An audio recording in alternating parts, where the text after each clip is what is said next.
देशभक्ति और अंधभक्ति दोनों दिखने में एक जैसी लगती है। दोनों में नारे होते हैं, दोनों में भावना होती है और दोनों में जोश होता है। लेकिन इतिहास कहता है एक देश बनती है, दूसरे देश को अंदर से खोखला कर देती है। देशभक्ति का मतलब है देश व्यक्ति से बड़ा है और अंधभक्ति का मतलब है व्यक्ति देश से बड़ा है, और यही सब कुछ अलग हो जाता है। अब ज़रा ईमानदारी से सोचिए, जब कोई आपके पसंदीदा नेता पर सवाल उठता है तो आपका पहला रिएक्शन क्या होता है? सुनना या हमला करना? देशभक्त सुनता है, अंधभक्त चिल्लाता है।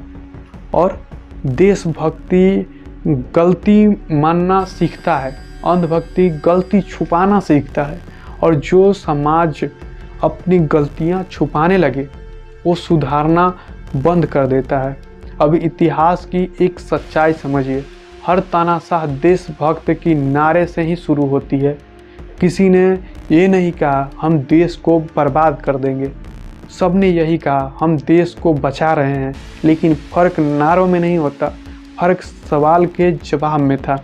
अब ज़रा लाइन समझिए, देशभक्ति की लाइन वहाँ तक है जहाँ सवाल पूछे जा सकते हैं, असहमति सुरक्षित है, कानून सब पर बराबर है। जिस दिन ये तीनों खतरे में पड़े, समझ लीजिए लाइन टूट चुकी है।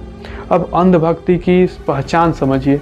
अंधभक्ति कहती है अगर हमारे नेता ने किया है तो सही ही होगा, अगर हमारी तरफ है तो सबूत की ज़रूरत ही नहीं है।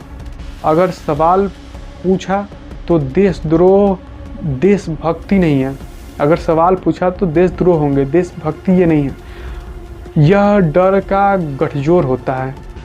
अब एक बहुत कड़वा सवाल, क्या आप अपने नेता को कानून के नीचे देख सकते हैं या आप चाहते हैं कि कानून नेता के पीछे हो? आपका जवाब बताइएगा। आप देशभक्त हैं या अंधभक्त? अब ज़रा भगत सिंह को याद करिए, उन्होंने अंग्रेज़ों से सवाल पूछे थे, गांधी भी असहमति रखी, फिर भी देशभक्त थे। क्योंकि देशभक्ति सहमति का नाम नहीं है, देशभक्ति सच के साथ खड़े होने का नाम है।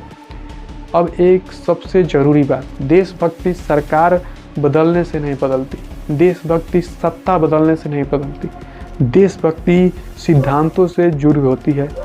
और सिद्धांत अगर टूट जाए तो झंडा लहराने से कुछ नहीं बनता और कुछ नहीं बचता। अब आखिरी बात, बहुत ध्यान से सुनिएगा, देशभक्ति आपसे नारे नहीं मांगती, देशभक्ति आपसे हिम्मत मांगती है। हिम्मत सच बोलने की, गलत का विरोध करने की और अपनी ही पसंद पर सवाल उठाने की।